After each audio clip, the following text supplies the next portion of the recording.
Hi friends, welcome to my YouTube channel helpline. I am doctor Shalini Jalutria. आज हम इस video में बात करेंगे प्रेगनेंसी के दौरान होने वाली कॉन्स्टिपेशन की समस्या के बारे में कि कॉन्स्टिपेशन क्यों होती है और ऐसा ना हो तो इसके लिए क्या करना चाहिए और इसका ट्रीटमेंट क्यों आवश्यक है। सो फ्रेंड्स, पहले तो जो कॉन्स्टिपेशन होती है प्रेगनेंसी के दौरान वो होती है एक प्रोजेस्ट्रॉन नाम के हार्मोन के निर्माण के कारण, यानी कि प्रेगनेंसी में ही प्रोजेस्ट्रॉन नाम का हार्मोन काफ़ी अधिक मात्रा में बनता है, जिसकी वजह से आंतड़ियों की गतिशीलता यानी कि उनकी मोटिलिटी काफ़ी कम हो जाती है। और ऐसा इसलिए होता है कि जो भी आप खा रहे हैं वो बच्चे तक प्रचुर मात्रा यानी कि एडिक्वेट क्वांटिटीज़ में वहाँ तक पहुँचे। और इसका एक नुकसान ये होता है क्योंकि आंतड़ियों की गति धीमी हो जाती है, इससे की वजह से प्रेग्नेंट महिला को हमेशा पेट भरा भरा लगता है। उसको लगता है कि उसके सामने खाना रखा होता है लेकिन उसको कोई इच्छा नहीं होती, जिसकी वजह से उसको सिर्फ कब्ज़ ही नहीं बल्कि एसिडिटी की समस्या से भी काफ़ी हद तक जूझना पड़ सकता है। अब सेकंड कारण कि प्रेगनेंसी के दौरान कॉन्स्टिपेशन का वो होता है कि प्रेगनेंसी के दौरान बहुत लोगों को कई बार बहुत ज़्यादा नौजिया वॉमिटिंग होती है, जिसकी वजह से वो ठीक से खाना नहीं खा पाते, और खाना नहीं खाते तो हमेशा जो है एक हल्की सी जो है थकान सी बनी रहती है, जिसकी वजह से वो सोना ज़्यादा पसंद करते हैं, एक्टिविटी कम हो जाती है, जिसकी वजह से पाचन क्रिया जो है वो भी कम होने लगती है, और उसकी वजह से भी जो है कॉन्स्टिपेशन की समस्या बहुत ज़्यादा लोगों को फेस करनी पड़ती है। अब कॉन्स्टिपेशन के कारण तो हमने जान लिए, अब इसके लिए क्या किया जा सकता है। पहला इम्पॉर्टेंट स्टेप जो आपको सभी लोग बताते होंगे और जो बहुत ज़रूरी भी है वो है कि अपनी डाइट में आपको हरी सब्जियों का सेवन बहुत ज़रूरी है। सिर्फ हरी सब्जियां ही नहीं, फ्रूट्स। अब ये हरी सब्जियां और फ्रूट कौन सी वाली हैं जिसमें हाई फाइबर हो। हाई फाइबर मतलब जिसमें रेशे की मात्रा ज़्यादा हो, जो कि जो है जैसे कि पालक हो गया, या फिर जो है आप सलाद के रूप में जो है कुकुम्बर ले सकती हैं, खीरा ले सकती हैं, एप्पल ले सकती हैं। बीट रूट बहुत अच्छा सोर्स है आपके लिए अगर आप अपने सलाद में इसको इंक्लूड करें। और जब आप रात का खाना खाते हैं, यदि आप 2 रोटी खाते हैं या फिर आप 1.5 रोटी खाते हैं, तो उसमें से आधी रोटी कम करके आप कोशिश कीजिए कि आप सैलेड ले रहे हो। साथ ही साथ आप रात के खाने में कोशिश करें कि सूप ज़्यादा लें, चाहे वो वेजिटेबल सूप हो, चिकन सूप हो, ये भी आप उसको इंक्लूड करें। कोशिश करें कि रात में लाल मांस यानी कि रेड मीट, आलू, चावल, दही, ये चीज़ें ना लें, क्योंकि आयुर्वेदिक पॉइंट ऑफ व्यू से भी ये चीज़ें ऐसी हैं जो कि रात में गैस बनाती हैं और सुबह उठ के आपको कॉन्स्टिपेशन की शिकायत हो सकती है। सेकंड पॉइंट, डाइट में पानी को इंक्लूड करना ही करना है। और पानी अगर आपको कई बार पेशेंट्स, प्रेग्नेंट पेशेंट जो होते हैं वो ये बोलते हैं कि डॉक्टर साहब हमें तो पानी भी नहीं पचता है। तो अगर पानी नहीं पचता है तो पानी जैसी चीज़ें ले लीजिए, जैसे कि आप छाछ ले सकती हैं, आप लेमन वाटर ले सकती हैं यानी कि नींबू पानी, कोकोनट वाटर, और अभी तो गर्मी का सीज़न है तो आप जो है तरबूज ले सकती हैं, तो उससे भी आपकी पानी की कमी पूरी हो सकती है।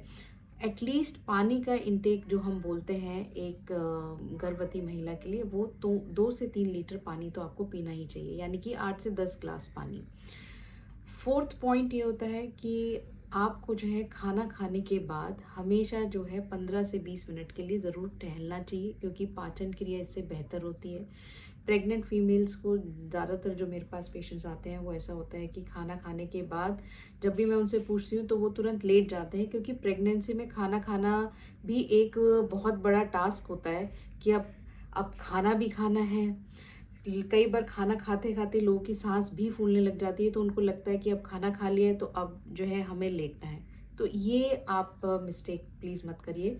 खाना खाने के बाद चाहे आप 5-10 मिनट के बाद उठकर ही थोड़ा सा जो है 15-20 मिनट के लिए टहलें, तो इससे आपकी पाचन क्रिया ठीक होगी, एक्टिविटी भी रहेगी और कॉन्स्टिपेशन भी नहीं होगी। फिफ्थ पॉइंट जो कई बार हम लोग मिस कर देते हैं वो ये होता है कि जब प्रेगनेंसी के दौरान आयरन की टैबलेट्स दी जाती हैं तो बहुत लोगों को टेस्ट चेंज होता है, पेट में दर्द होता है। कई बार पेशेंट जो है कई बार डर की वजह से डॉक्टर को बताता भी नहीं है कि मुझे इस चीज़ से प्रॉब्लम हो रही है। वो आपको अपने डॉक्टर को ज़रूर बताना है। कई बार सिर्फ आयरन की डोज़ कम करके ही आप कॉन्स्टिपेशन की समस्या से पार पा सकते हैं।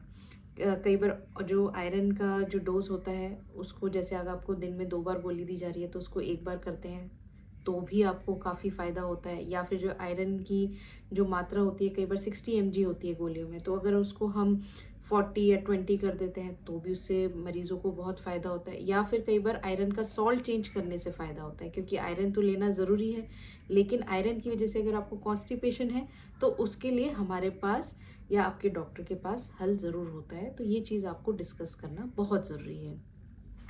और एक लास्ट इम्पॉर्टेंट बात, अगर आपको मोशन आता है तो प्लीज़ उसे रोकना नहीं है। बहुत बार प्रेगनेंसी में जो है कई बार प्रेग्नेंट लेडीज़ वर्किंग होती है, तो अगर कई बार उनको मोशन आ भी रहा होता है तो वो सोचते हैं ये थोड़ा सा काम ख़त्म कर ले फिर उसके बाद जाएंगे, तो ये चीज़ आपने नहीं करनी है। अब ये जो हम इतना कॉन्स्टिपेशन के बारे में बात कर रहे हैं, अगर इसको सॉल्व ना किया जाए तो क्या हो सकता है? और ये जो मैंने आपको सारी बातें बताई कि हाई फाइबर डाइट रखनी है, एक्टिविटी आपको अपनी जो है खाना खाने के बाद जो है 15 से 20 मिनट के लिए टहलना है, पानी पीना है, आयरन की गोलियों से कोई समस्या हो रही है तो वो भी डॉक्टर को बतानी है, और उसके बाद भी अगर ये समस्या सॉल्व ना हो तो क्या करना है। इन सब के बाद भी अगर ये समस्या सॉल्व नहीं होती है तो प्लीज़ आप अपने डॉक्टर से मिलिए, क्योंकि अगर कॉन्स्टिपेशन होती है तो देखा गया है कि मरीज़ का जो है खाने का इंटेक वो कम हो जाता है, जिसकी वजह से जो है बच्चे की ग्रोथ पे भी फ़र्क पड़ता है। दूसरी बात, अपने आप गोलियाँ और अपने आप तेल कुछ ना ट्राई करिए, क्योंकि जो है जितनी भी ये गोलियाँ और तेल ये बाज़ार में मिलते हैं उससे जो है इंटेस्टिन की गतिशीलता जो होती है, यानी कि आंतड़ियों की जो मोटिलिटी होती है वो बढ़ती है, जिसकी वजह से आपको डायरिया भी हो सकता है और साथ ही साथ में जो है समय से पहले दर्द भी उठ सकते हैं। तो अब ये सब आपने देख लिया, आपको ये भी पता चल गया कि आपको क्यों जो है इस चीज़ को गंभीरता से लेना चाहिए। तो आपको जो है इन सब के बाद भी अगर कोई हल नहीं मिल रहा है तो प्लीज़ डॉक्टर से मिलिए। हमारे पास थोड़ी बहुत जो दवाइयाँ सेफ़ है प्रेगनेंसी में वो हम दे सकते हैं, क्योंकि हमें पता है कि अगर कॉन्स्टिपेशन हम ठीक नहीं करेंगे तो बच्चे की ग्रोथ पर फ़र्क पड़ता है। तो आई होप आपको ये वीडियो पसंद आया हो। मैंने अपनी तरफ से पूरी कोशिश की है।